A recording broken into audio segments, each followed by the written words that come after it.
Hello friends, இன்றைக்கி நம்ம வீடியோவில் ஒரு சூப்பரான பன்னீர் ரோல் எப்படி பண்ணுறதுன்னு பார்க்கலாம். இது என்னோடய வெர்ஷன் ஆஃப் பன்னீர் ரோல். நம்ம வீட்டில் இருக்கிற இன்க்ரீடியன்ட் யூஸ் பண்ணி மட்டும் நம்ம எப்படி சூப்பராக செம்ம டேஸ்டியாக பண்ணுறதுன்னு பார்க்கலாம். அதுக்கு நான் பன்னீரை இந்த மாதிரி க்யூப்ஸாக கட் பண்ணி வச்சுருக்கேன். நீங்கள் ஸ்கொயராக எந்த மாதிரி வேணுமோ அது மாதிரி கட் பண்ணிக்கலாம். இப்போ நம்ம மிக்சிங் பவுலில் ஒரு 2 டீஸ்பூன் அளவுக்கு தயிர் சேர்த்துக்கலாம். 1/2 டீஸ்பூன் இஞ்சி பூண்டு பேஸ்ட், கொஞ்சமாக மஞ்சள் தூள், 1/2 டீஸ்பூன் சில்லி பவுடர் சேர்த்துக்கலாம். 1/2 டீஸ்பூன் கொத்தமல்லி பவுடர், தென் 1/2 டீஸ்பூன் பெப்பர்,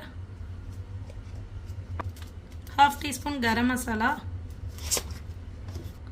கலருக்காக கொஞ்சமாக Kashmiri red chilli powder,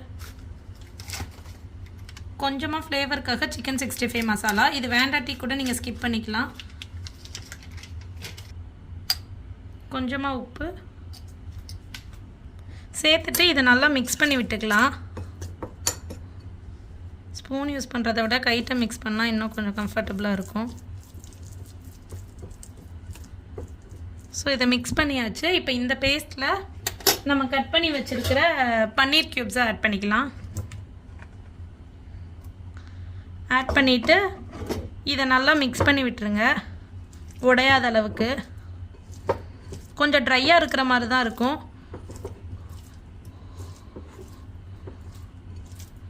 so இந்த மாதிரி இதை நல்லா மேரினேட் பண்ணிவிட்டு காட்டுறேன். பாருங்கள், இந்த மாதிரி நல்லா மிக்ஸ் பண்ணியாச்சு. இதை ரொம்ப நேரம் ஊற வைக்கணும்லாம் இல்லை. அப்படியே நான் சைடில் ஒரு தவாவில் கொஞ்சமாக எண்ணெய் ஊற்றி சூடு பண்ணியிருக்கேன். ஸோ இப்போ இதை எடுத்து நம்ம இதில் போட்டு ஷாலோ ஃப்ரை மாதிரி பண்ணி எடுத்துக்கலாம்.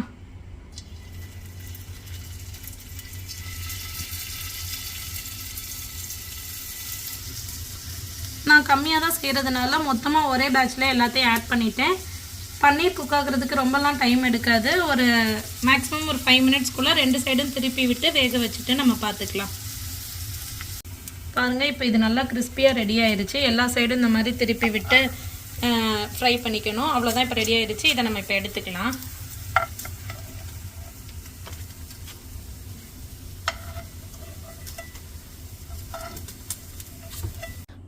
இந்த மாதிரி நம்ம பொரிச்சு தனியாக எடுத்து வச்சாச்சு. இது சும்மா சாப்பிட்றதுக்கே அவ்வளோ சூப்பராக இருக்கும். கண்டிப்பாக ட்ரை பண்ணி பாருங்கள். குட்டீஸ்க்கெலாம் ஸ்நாக்ஸாக கூட இதை நம்ம பண்ணி கொடுக்கலாம். இப்போ நான் இங்கே ஒரு 2 பெரிய வெங்காயமும் ஒரு கேப்சிகமும் இந்த மாதிரி கட் பண்ணி வச்சுருக்கேன். இப்போ இதை நம்ம மசாலா ரெடி பண்ணோம்ல, அந்த பவுலில் இதை போட்டு நல்லா மிக்ஸ் பண்ணிக்கலாம். அப்போ அதில் இருக்கிற மசாலாவோட ஃப்ளேவர்ஸ் இதில் நல்லா இறங்கியிருக்கும். ரொம்பலாம் இல்லை, பட் கொஞ்சமாக இருக்குது. அந்த மசாலாவையும் இதை ஆட் பண்ணால் கொஞ்சம் ஃப்ளேவர் நல்லா இருக்குமேன்னு சொல்லிவிட்டு அதை மிக்ஸ் பண்ணிக்கிறேன். பாருங்கள், இருந்தது எல்லாத்தையும் இந்த மாதிரி நல்லா மிக்ஸ் பண்ணி விட்டாச்சு. இப்போது நம்ம பன்னீர் ஃப்ரை பண்ணோம்ல, அந்த பேன்லேயேவும் அந்த ஆயில்லையேவும் இந்த வெங்காயத்தையும் கேப்சிகமையும் போட்டு நல்லா வதக்கிக்கலாம்.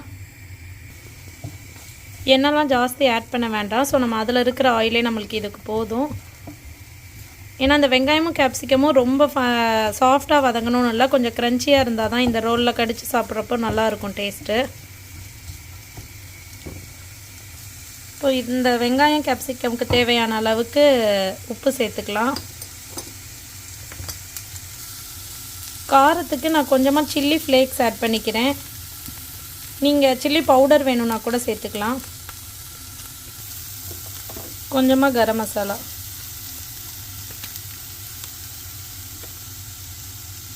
இது எல்லாத்தையும் நல்லா மிக்ஸ் பண்ணிக்கலாம். இதில் நம்ம ரொம்ப மசாலா ஆட் பண்ணணும்னு அவசியம் இல்லை. ஜஸ்ட் ஒரு ஃப்ளேவருக்காண்டி உப்பு சேர்த்துட்டு கரம் மசாலா கூடவே கொஞ்சமாக சில்லி ஃப்ளேக்ஸ் போட்டிருக்கேன். போட்டுட்டு இது கொஞ்சம் நல்லா வதங்கட்டும். இப்போ இது ஆல்மோஸ்ட் நல்லா ரெடி ஆயிடுச்சு. இதுக்கு மேலே வதங்கினா ரொம்ப சாஃப்டாகிடும் இந்த வெங்காயம். ஸோ இப்போ இதில் ஜஸ்ட்டு 1 டீஸ்பூன் அளவுக்கு கூட இல்லை, அதுக்கும் கம்மியாக தான், ஜஸ்ட் ஒரு ஃப்ளேவருக்காக டொமேட்டோ கெச்சப் ஆட் பண்ணுறேன். இது ஆப்ஷனல் தான், வேண்டாட்டி ஸ்கிப் பண்ணிக்கலாம். ஏன்னா ரொம்ப கம்மியாக தான் ஆட் பண்ணியிருக்கிறேன். இது கூட பன்னீரை இந்த மாதிரி குட்டி குட்டியாக கட் பண்ணி வச்சுருக்கேன். ஸோ அப்போ ரோல் பண்ணுறப்ப நம்மளுக்கு ஆட் பண்ணுறதுக்கு ஈஸியாக இருக்கும். இப்போ இதில் நம்ம கட் பண்ணி வச்சுருக்கிற அந்த பன்னீர் க்யூப்ஸையும் சேர்த்து ஒரு வாட்டி மிக்ஸ் பண்ணிக்கலாம்.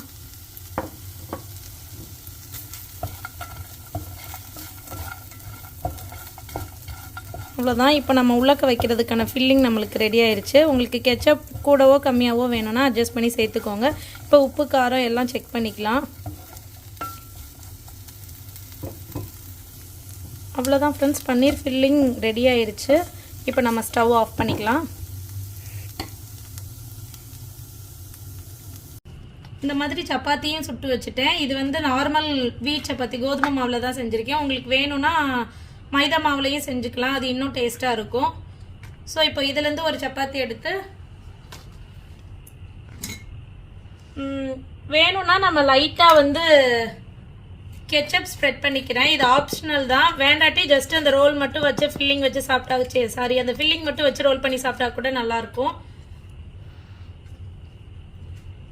இப்போ இதில் வந்து நம்மளுக்கு தேவையான அளவுக்கு எடுத்து வச்சுக்கலாம்.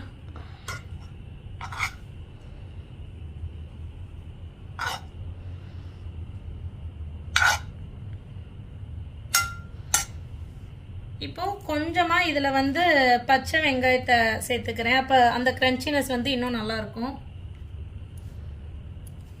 அவ்வளோதான். இப்போ இதை நம்ம வந்து ரோல் பண்ணிக்கலாம்.